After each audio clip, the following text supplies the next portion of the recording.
हरिपुर नामक शहर में पप्पू का ढाबा नाम का एक मशहूर ढाबा था। ये ढाबा इतना मशहूर था कि आसपास के सभी लोग खाना खाने के लिए आते थे। उस ढाबे का खाना जो एक बार खा लेता तो उसका स्वाद भूल नहीं पाता। अगर कोई भी उस गांव में किसी भी काम से आता तो उस ढाबे का खाना खाए बगैर नहीं जाता। जितना ही वो ढाबा दिन पर दिन मशहूर होता जा रहा था, उतना ही उस ढाबे के मालिक का भी घमंड बढ़ता जा रहा था। अगर ढाबे का खाना बच जाता तो उसे उस खाने को फेंकना मंजूर था, लेकिन किसी जानवर या भूखे भिखारी को मुफ्त में देना मंजूर नहीं था।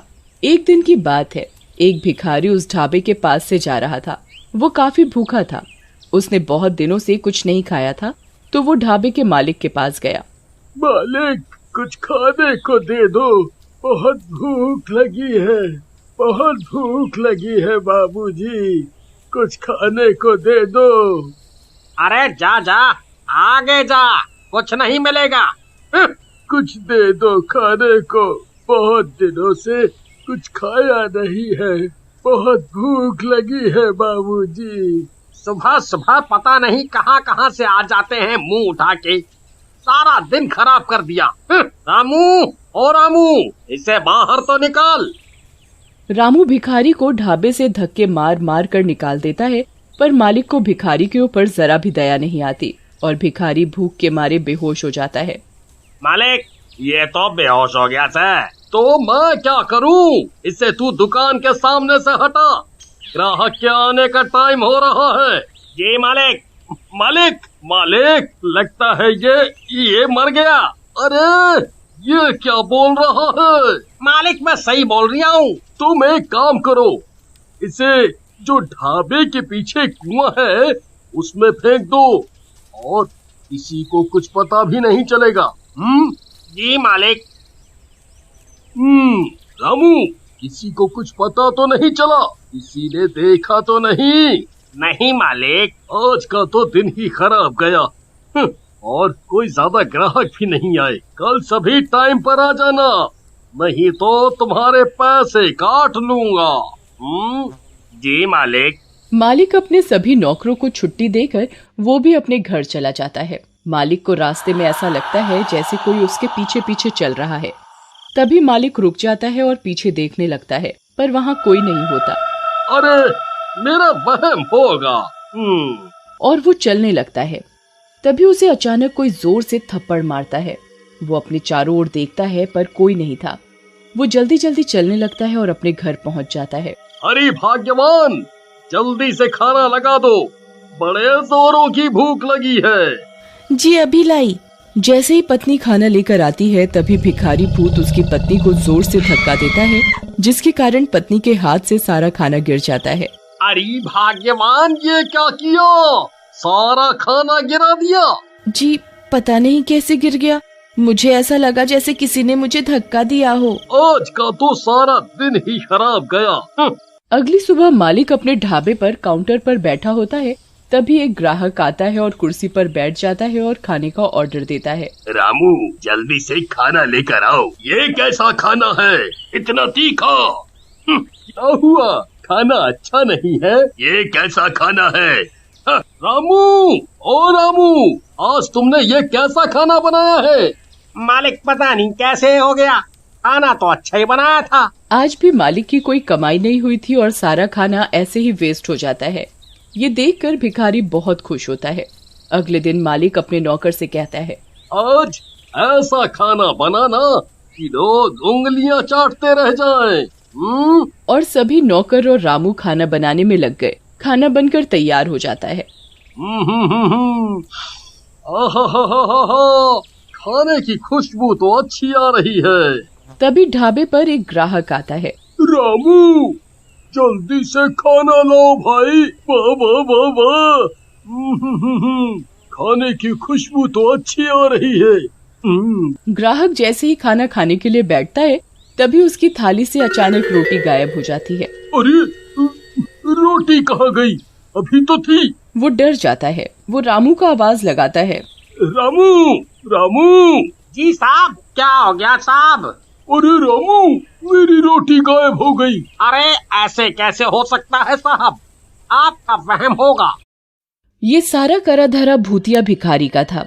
वही सब ग्राहकों को परेशान और डरा रहा था। ग्राहक डर के मारे भाग जाता है। ढाबे के मालिक को समझ नहीं आ रहा था कि आखिर चक्कर क्या है। ऐसा रोज का काम हो गया और दिन पर दिन ढाबे के मालिक की कमाई कम होने लगी। एक दिन की बात है, शहर से कुछ लोग गांव की तरफ जा रहे थे। उन्हें पप्पू का ढाबा दिखाई दिया। उन्होंने उस ढाबे का नाम काफी सुन रखा था, तो वो ढाबे पर खाना खाने के लिए रुक गए और वो खाने का ऑर्डर करते हैं। रामू खाना लेकर आता है तो वो खाना खाने बैठते हैं तो उनकी शाही पनीर की सब्जी चिकन की सब्जी में बदल जाती है, जिसे देख वो घबरा जाता है।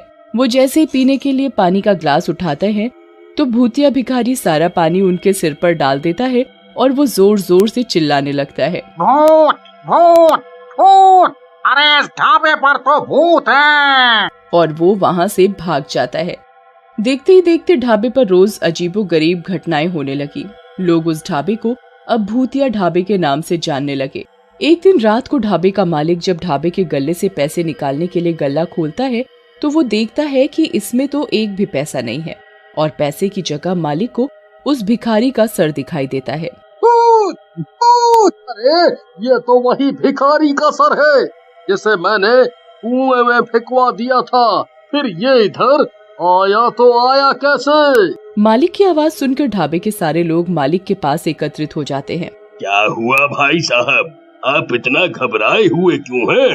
ये देखो, हमारे गल्ले में भूत है। यहाँ उस भिखारी की खोपड़ी रखी है और उधर से पैसे गायब हैं। ये सुन सारे लोग बहुत घबरा जाते हैं। अरे भाई साहब, ऐसा कैसे हो सकता है?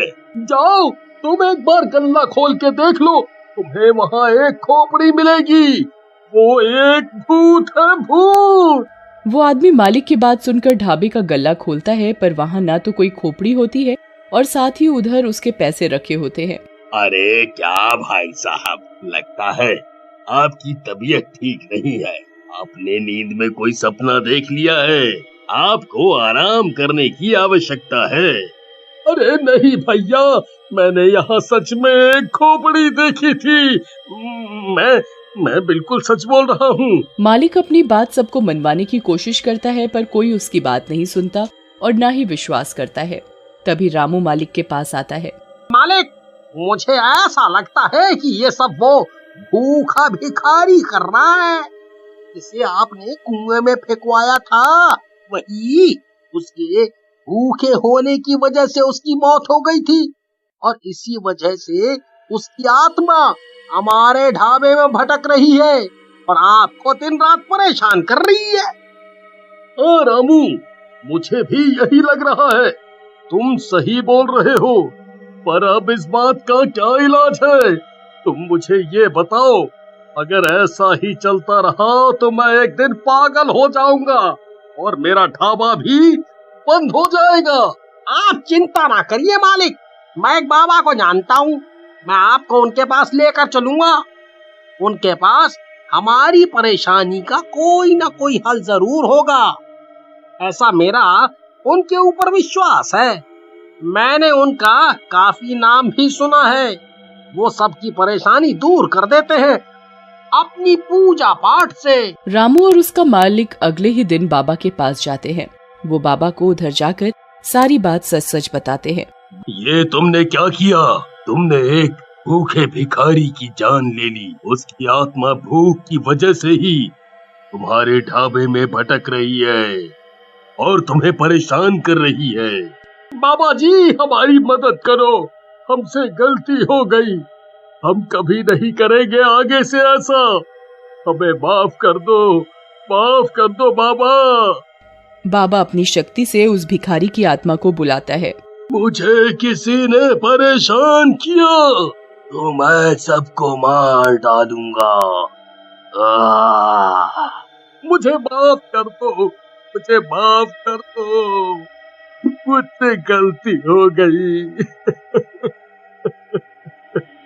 मैं आगे से कभी किसी भी भिखारी को भूखा नहीं जाने दूंगा।